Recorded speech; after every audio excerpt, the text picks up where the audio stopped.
Everyone, welcome back to my channel. ಇವತ್ತು mocktail ರೆಸಿಪಿನ share ಮಾಡ್ತಾ ಇದ್ದೇನೆ. 3 ಬೇರೆ ಬೇರೆ ಮಾಕ್ಟೇಲ್ ರೆಸಿಪಿನ ನಾನಿಲ್ಲಿ ಶೇರ್ ಮಾಡ್ತಾ ಇದ್ದೀನಿ. ಇದು ದೊಡ್ಡ ದೊಡ್ಡ ರೆಸ್ಟೋರೆಂಟ್ಗಳಲ್ಲಿ ಮಾಡೋ ಥರ ಮಾಕ್ಟೇಲ್ಸನ್ನು ಇವತ್ತು ನಾನಿಲ್ಲಿ ಮನೆಯಲ್ಲೇ ಸಿಗುವಂತಹ ಸಾಮಗ್ರಿಗಳನ್ನು ಯೂಸ್ ಮಾಡಿಕೊಂಡು ಮಾಡ್ತಾ ಇದ್ದೇನೆ.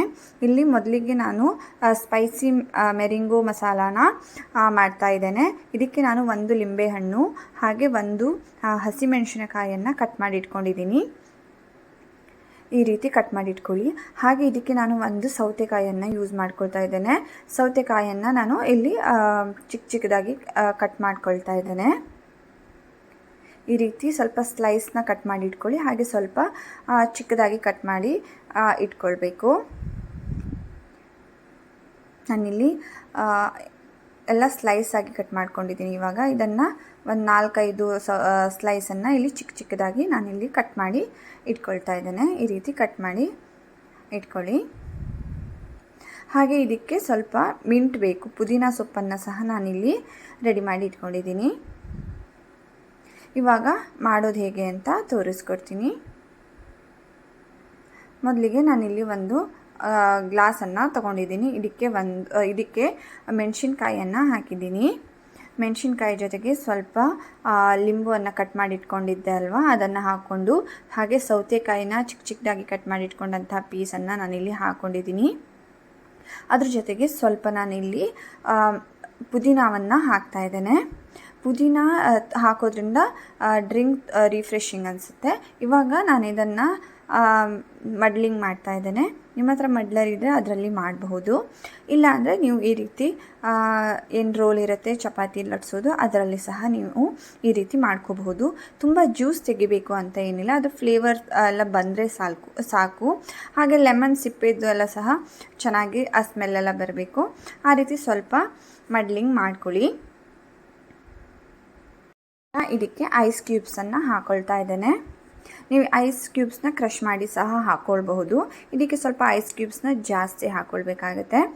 ಸೊ ನೀವು ಕ್ರಷ್ ಮಾಡಿ ಸಹ ಹಾಕ್ಕೊಳ್ಬೋದು, ಇಲ್ಲ ಹೀಗೆ ಸಹ ಇದಕ್ಕೆ ಹಾಕ್ಕೊಳ್ಬೋದು. ನಾನಿಲ್ಲಿ ಸ್ವಲ್ಪ ಪೋಲೋ ಚಾಕ್ಲೇಟ್ ಇರುತ್ತಲ್ಲ, ಪೋಲೋ ಮಿಂಟನ್ನು ಪೌಡರ್ ಮಾಡಿ ಇಟ್ಕೊಂಡಿದ್ದೀನಿ. ಈ ಪೋಲೋ ಮಿಂಟನ್ನು ಪೌಡರ್ ಮಾಡಿ ಇದಕ್ಕೆ 1 ಚಮಚ ಹಾಕ್ಕೊಳ್ಳಿ. ಇದರಿಂದ ಮಿಂಟ್ ಫ್ಲೇವರ್ ಚೆನ್ನಾಗಿ ಬರುತ್ತೆ. ಹಾಗೆ ನಾನು ಇದಕ್ಕೆ ಸ್ಪೈಸಿ ಮೆರಿಂಗೋ ಮಸಾಲ ಆಗಿರೋದ್ರಿಂದ ಇದಕ್ಕೆ ಸ್ವಲ್ಪ ಚಾಟ್ ಮಸಾಲವನ್ನು ಹಾಕ್ಕೊಂಡಿದ್ದೇನೆ. ಜೊತೆಗೆ ಇದಕ್ಕೆ ಇವಾಗ ನೀವು ಪ್ಲೇನ್ ಸೋಡಾವನ್ನು ಸಹ ಹಾಕ್ಕೋಬೋದು, ಇಲ್ಲ ನೀರನ್ನು ಸಹ ಕೋಲ್ಡ್ ವಾಟರನ್ನು ಹಾಕ್ಕೊಳ್ಬೋದು. ನಾನಿಲ್ಲಿ ಇದಕ್ಕೆ ಸ್ಪ್ರೈಟನ್ನು ಹಾಕ್ಕೊಳ್ತಾ ಇದ್ದೇನೆ. ಇವಾಗ ಇದು ಸ್ಪೈಸಿ ಮೆರಿಂಗೋ ಮಸಾಲ ರೆಡಿಯಾಗಿದೆ. ನಾನು ಇದಕ್ಕೆ ಗಾರ್ನಿಷಿಂಗ್ಗೆ ಸ್ವಲ್ಪ 1 ಅರ್ಧ ಕಟ್ ಮಾಡ್ಕೊಂಡಂಥ ಚಿಲ್ಲಿ ಹಾಗೆ ಲೆಮನ್ ಸ್ಲೈಸ್ ಮತ್ತು ಕುಕುಂಬರ್ ಸ್ಲೈಸನ್ನು ಇಟ್ಕೊಂಡು ಅದರ ಮಧ್ಯ ಪುದೀನ ಸೊಪ್ಪನ್ನು ಇಡ್ತಾ ಇದ್ದೇನೆ. ಇದಕ್ಕೆ ಇವಾಗ ಇದು ರೆಡಿಯಾಗಿದೆ. ನೋಡ್ಬೋದು ನೀವು ಎಷ್ಟು ರೆಸ್ಟೋರೆಂಟ್ ಸ್ಟೈಲಲ್ಲಿ ಮಾಡೋ ಥರನೇ ಗಾರ್ನಿಷಿಂಗ್ ಸಹ ಆಗಿದೆ. ನೀವು ಇದ್ರ ಮೇಲ್ಗಡೆ ಸ್ವಲ್ಪ ಚಾಟ್ ಮಸಾಲ ಮತ್ತು ಪೋಲೋ ಪೌಡರನ್ನು ನೀವು ಸ್ವಲ್ಪ ಸ್ಪ್ರಿಂಕಲ್ ಮಾಡಿ. ಇದು ಕುಡಿಯೋದಕ್ಕೆ ತುಂಬಾ ಚೆನ್ನಾಗಿರುತ್ತೆ, ತುಂಬಾ ರಿಫ್ರೆಶಿಂಗ್ ಸಹ ಅನಿಸುತ್ತೆ, ತುಂಬ ಟೇಸ್ಟಿ ಸಹ ಆಗಿರುತ್ತೆ. ನೀವು ಸಹ ಇದನ್ನು ಒಂದು ಸಲ ಖಂಡಿತ ಟ್ರೈ ಮಾಡಿ ನನಗೆ ಕಮೆಂಟ್ಸ್ ಮಾಡಿ. ಇವಾಗ ಇನ್ನೊಂದು ಆರೆಂಜ್ ಬ್ಲಾಸ್ಟನ್ನು ಮಾಡೋದು ಹೇಗೆ ಅಂತ ತೋರಿಸ್ಕೊಡ್ತೀನಿ. ಆರೆಂಜ್ ಬ್ಲಾಸ್ಟ್ ಮಾಡೋದಕ್ಕೆ ಏನೇನು ಬೇಕು ಅಂತ ನಾವಿಲ್ಲಿ ನೋಡ್ಕೊಳ್ಳೋಣ. ಮೊದಲಿಗೆ ನಾನಿಲ್ಲಿ ಸ್ವಲ್ಪ ಲೆಮನನ್ನು ಕಟ್ ಮಾಡಿ ಇಟ್ಕೊಂಡಿದ್ದೀನಿ, ಸ್ಲೈಸ್ ಮಾಡಿ ಕಟ್ ಮಾಡಿ ಇಟ್ಕೊಂಡಿದ್ದೀನಿ. ಹಾಗೆ ಸ್ವಲ್ಪ ಲೆಮನ್ ಪೀಸಸನ್ನು ಸಹ ಇಟ್ಕೊಂಡಿದ್ದೀನಿ. ಜೊತೆಗೆ 1 ಆರೆಂಜನ್ನು ನಾನು ಸಿಪ್ಪೆಯನ್ನು ತೆಗಿತಾ ಇದ್ದೇನೆ.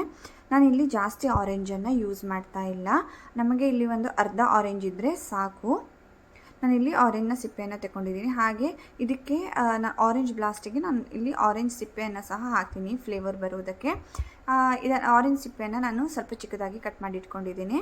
ಇಷ್ಟು ಆರೆಂಜ್ ಇದ್ದರೆ ನಮಗೆ ಸಾಕಾಗುತ್ತೆ. ನಾನಿಲ್ಲಿ ಆರೆಂಜನ್ನು ಇವಾಗ ಬಿಡಿಸ್ಕೊಂಡು ಸೈಡಿಗೆ ಇಟ್ಕೊಳ್ತಾ ಇದ್ದೇನೆ. ಆರೆಂಜನ್ನು ಬಿಡಿಸ್ಕೊಂಡು ನೀವು ಕಟ್ ಮಾಡಿ ಸಹ ಇಟ್ಕೊಳ್ಬೋದು. ಹಾಗೆ ಇದಕ್ಕೆ ನಾನು ಸ್ವಲ್ಪ ಮಿಂಟನ್ನು ಸಹ ಯೂಸ್ ಮಾಡ್ತಾ ಇದ್ದೇನೆ. ಇವಾಗ ಆರೆಂಜ್ ಬ್ಲಾಸ್ಟ್ನ ಮಾಡೋದು ಹೇಗೆ ಅಂತ ತೋರಿಸ್ಕೊಡ್ತೀನಿ. ಮೊದಲಿಗೆ ಒಂದು ಗ್ಲಾಸಲ್ಲಿ ನಾನು ಆರೆಂಜ್ ಸಿಪ್ಪೆಯನ್ನು ನಾನಿಲ್ಲಿ ಹಾಕ್ತಾ ಇದ್ದೇನೆ. ಆರೆಂಜ್ ಪೀಸಸನ್ನು ಇವಾಗ ಆರೆಂಜ್ ಪೀಸಸನ್ನು ನಾನು ಇದಕ್ಕೆ ಹಾಕ್ಕೊಳ್ತಾ ಇದ್ದೇನೆ.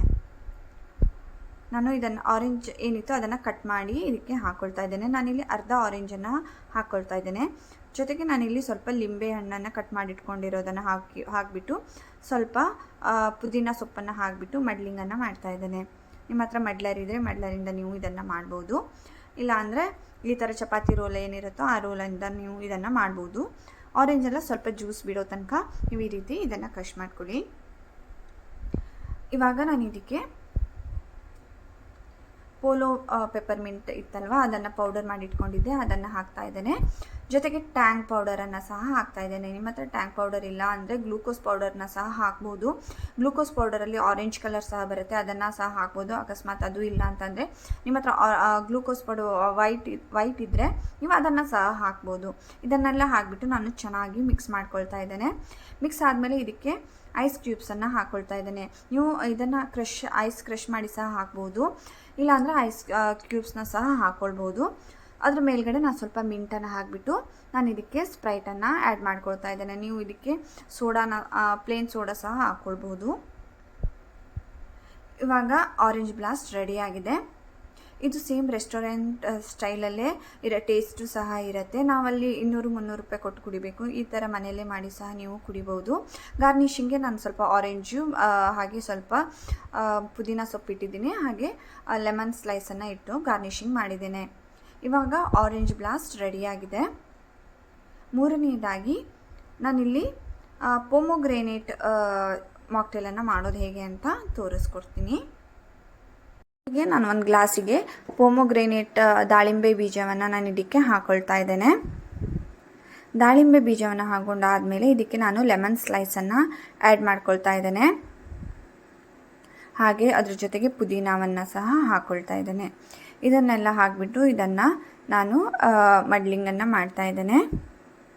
ದಾಳಿಂಬೆ ಎಲ್ಲ ಸ್ವಲ್ಪ ರಸ ಬಿಡೋ ತನಕ ನೀವು ಇದನ್ನು ಮಾಡ್ಕೊಳ್ಳಿ, ಆವಾಗ ಚೆನ್ನಾಗಿ ಕಲರ್ ಸಹ ಬರುತ್ತೆ. ಸೇಮ್ ರೆಸ್ಟೋರೆಂಟಲ್ಲಿ ಹೇಗೆ ಕಲರ್ ಬರುತ್ತೋ ಹಾಗೆ ಬರುತ್ತೆ. ನಿಮಗೆ ರೆಸ್ಟೋರೆಂಟಲ್ಲೇ ಅವರು ಸ್ವಲ್ಪ ಶುಗರ್ ಸಿರಪ್ ಎಲ್ಲ ಹಾಕ್ತಾರೆ. ನಾವಿಲ್ಲಿ ಶುಗರ್ ಸಿರಪ್ ಇಲ್ಲ ಶುಗರ್ ಪೌಡರ್ನ ಏನು ಯೂಸ್ ಮಾಡ್ತಾ ಇಲ್ಲ. ನಾನಿಲ್ಲಿ ಸ್ಪ್ರೈಟನ್ನು ಹಾಕ್ಕೊಳ್ತಾ ಇದ್ದೇನೆ. ಈ ಥರ ಎಲ್ಲ ಮಡ್ಲಿಂಗೆಲ್ಲ ಮಾಡಿ ಆದಮೇಲೆ ಇದಕ್ಕೆ ನಾವು ಇವಾಗ ಇದು ರೆಡಿಯಾಗಿದೆ. ಇವಾಗ ಇದಕ್ಕೆ ಐಸ್ ಕ್ಯೂಬ್ಸನ್ನು ನಾನು ಹಾಕ್ತಾ ಇದ್ದೇನೆ. ಇದು ಐಸ್ ಕ್ಯೂಬ್ಸ್ ಎಲ್ಲ ಕ್ರಷ್ ಮಾಡಿದ ಐಸು ಇತ್ತು, ಅದನ್ನೇ ಇವಾಗ ಹಾಕ್ಕೊಳ್ತಾ ಇದ್ದೇನೆ. ನಾನಿಲ್ಲಿ ಸ್ವಲ್ಪ ಕಲರ್ ಬರೋದಕ್ಕೋಸ್ಕರ ದಾಳಿಂಬೆ ಜ್ಯೂಸನ್ನು ಹಾಕ್ಕೊಂಡಿದ್ದೇನೆ. ಅದ್ರ ಜೊತೆಗೆ ನಾನಿಲ್ಲಿ ಸ್ಪ್ರೈಟನ್ನು ಆ್ಯಡ್ ಮಾಡ್ತಾ ಇದ್ದೇನೆ. ಈ ರೀತಿ ನೀವು ಸ್ಪ್ರೈಟ್ ಹಾಕೋದ್ರಿಂದ ನಿಮಗೆ ಶುಗರ್ ಪೌಡರು ಇಲ್ಲ ಶುಗರ್ ಹಾಕಬೇಕು ಅಂತ ಇಲ್ಲ, ಸ್ಪ್ರೈಟಲ್ಲೇ ಟೇಸ್ಟು ಚೆನ್ನಾಗೇ ಬರುತ್ತೆ. ಗಾರ್ನಿಷಿಂಗ್ಗೆ ನಾನು ಇಲ್ಲಿ ಲೆಮನನ್ನು ಇಡ್ತಾ ಇದ್ದೇನೆ, ಒಂದು ಪುದೀನವನ್ನು ಇಡ್ತಾ ಇದ್ದೇನೆ. ಇವಾಗ ಪೊಮೊಗ್ರೇನೇಟ್ ಮಾಕ್ಟೇಲ್ ರೆಡಿಯಾಗಿದೆ. ನೀವು ಈ 3 ರೀತಿಯ ಮಾಕ್ಟೇಲ್ನ ಮನೆಯಲ್ಲೇ ಮಾಡಿ ಟೇಸ್ಟ್ ಮಾಡಿ ಹಾಗೆ ಬಂದು ಕಮೆಂಟ್ಸ್ ಮಾಡಿ. ಇವಾಗ 3 ರೀತಿಯ ಮಾಕ್ಟೇಲ್ಸ್ ರೆಡಿಯಾಗಿದೆ. ನೀವು ಸಹ ಈ ರೀತಿ ಒಂದ್ಸಲ ಮನೆಯಲ್ಲೇ ಟ್ರೈ ಮಾಡಿ ಮನೆಯವರಿಗೆ ಮಾಡಿಕೊಡಿ, ಅವರು ತುಂಬ ಖುಷಿಯಿಂದ ಕುಡಿತಾರೆ. ಇದು ಸೇಮ್ ರೆಸ್ಟೋರೆಂಟಲ್ಲಿ ಹೇಗೆ ಬರುತ್ತೋ ಅದೇ ಟೇಸ್ಟೇ ಬರುತ್ತೆ, ಏನು ಟೇಸ್ಟಲ್ಲಿ ಏನು ಕಾಂಪ್ರಮೈಸ್ ಇಲ್ಲ. ನೀವು ಸಹ ಈ ರೀತಿ ಖಂಡಿತ ಟ್ರೈ ಮಾಡಿ. Thank you for watching. Please subscribe to my channel. Thank you.